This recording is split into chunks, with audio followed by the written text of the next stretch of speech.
you may have had your DNA test done so that you can understand more about your genealogy and your ancestral data.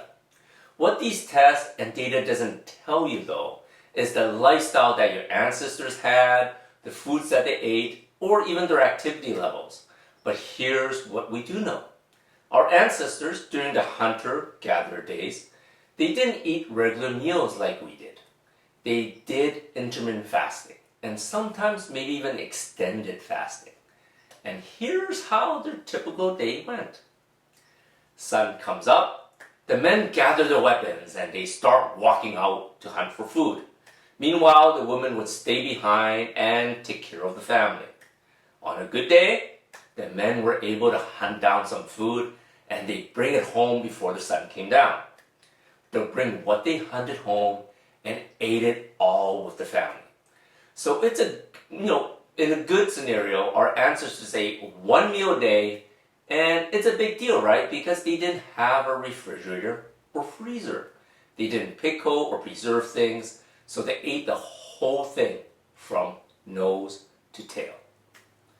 Now, on a not so lucky day, the men would go out for an entire day without finding anything at all. Sun comes down, the men would stay out, they'll rest, and they'll wait for the sun to come out back up the next day so they can go hunting again. Sometimes they may find something small like a little rabbit and they'll just eat it along the way.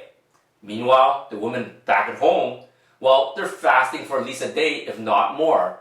And the men won't return until they found food, and sometimes that may take 2 to 3 days, right?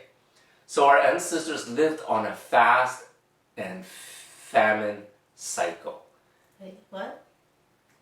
So our ancestors lived on a feast and fast cycle. They practiced fasting regularly. So what happened to us? I've heard so many friends and clients that says, I can't fast, I have to eat, I can't stand being hungry. What is wrong with us? We got spoiled. Living in the world today, we have an abundance of food. We can literally eat 24 hours a day if we wanted to. Unlike our ancient ancestors who had periods of feast and famine. And depending on what they hunted or gathered that day, they never knew when they'll get to eat again. So intermittent fasting was common for them. Food wasn't as convenient as going to your local supermarket or ordering online delivery, as most of you probably been doing since the shelter in place with COVID-19. Our ability to intermittent fast is built inside our bodies. We just learn to ignore it because food is so abundant to most of us. But recently, intermittent fasting has regained its popularity because of the many great benefits it has, such as reducing free radical damage, chronic inflammation, and helping your body regenerate itself. Pretty cool. Before we move on, let us first introduce ourselves. My name is Minna, and this is... I'm Andy. And we're the Foolish Couple. You are watching our blog series on boosting your immune system. Now, we created this special series just for you because of the current situation that we are in. The spread of the COVID virus, the pandemic, and our shelter-in-place order. Now, this is the last video of our 7-part series. Just a quick recap. We started off the immune boosting series by first talking about metabolic efficiency. If you don't know what it is, make sure you follow the link and go back and watch that video. And then we talked about how our fears and anxiety actually weakens our immunity and makes us more susceptible to illnesses, and how you can overcome your fear, especially right now. We talked about the foods that helps our immune system in part 3, and if you've been using a lot of bleach and Clorox and Lysol and other strong chemical cleaners, make sure that you watch part 4 because over-sanitizing your home may actually hurt your health. In part 5, we talked about the relationship between your age and your immune system. And in part 6, we zoned in on vitamin D and how this little vitamin can really boost your immune system.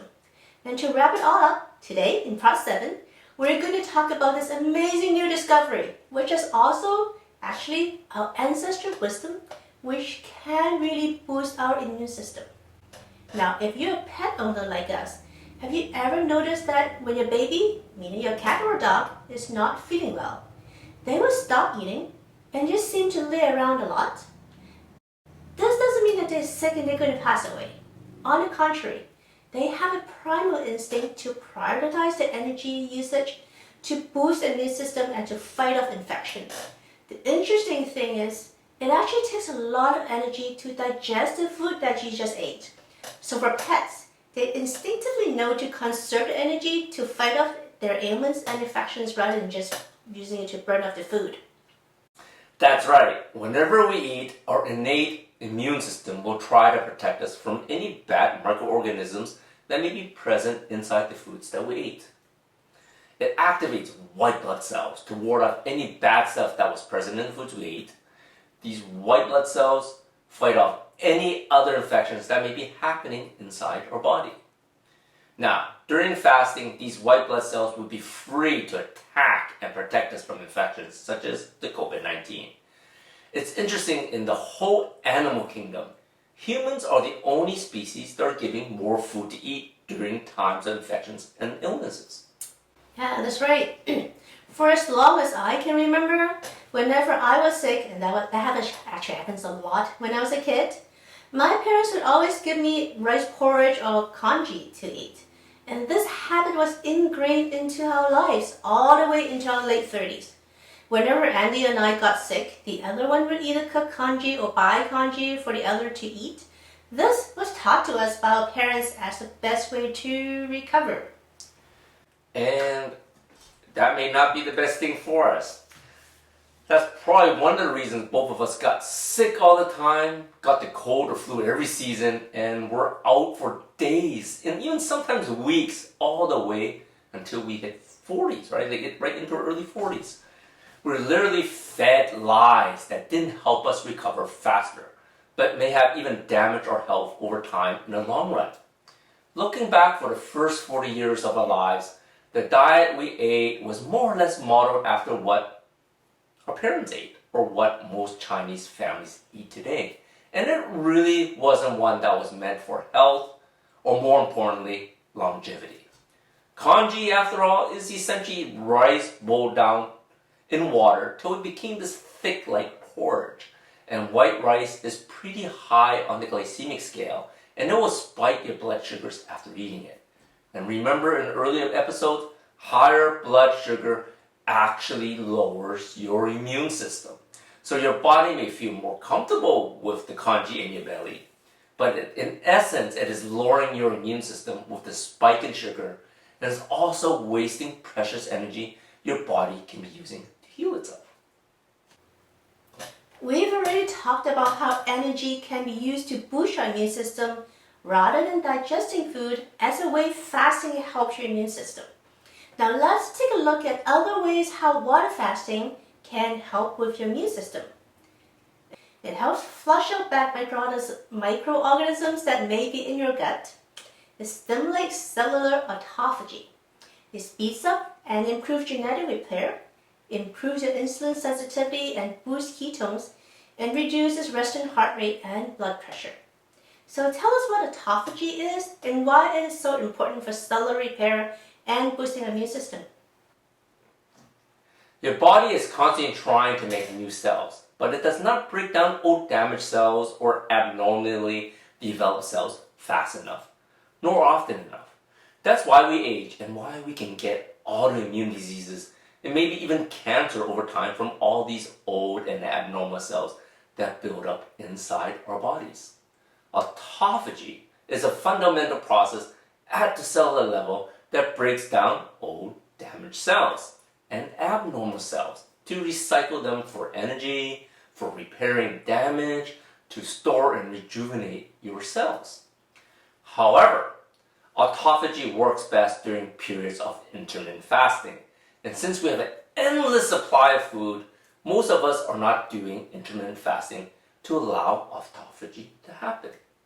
Since everyone is a bio individual, autophagy works at different rates. For some, intermittent fasting of 12 hours may stimulate autophagy, but research shows that autophagy usually happens after a 16 to 24 hour fast for most people. depending on how high their insulin levels or blood sugars are. Once again, eating that congee definitely is not going to help your body lower insulin and boost autophagy. So if you haven't tried intermittent fasting or water fasting yet, it really isn't that hard to do. Most of you may already be doing it without even knowing it. We suggest that everyone start with a 12-12 intermittent fast, meaning that you eat your meals in a 12-hour window and then don't eat for the other 12-hour window. For example, your last meal of the day will be at 8 p.m., and that includes all the snacking, and you don't eat again until it is 8 a.m. next day.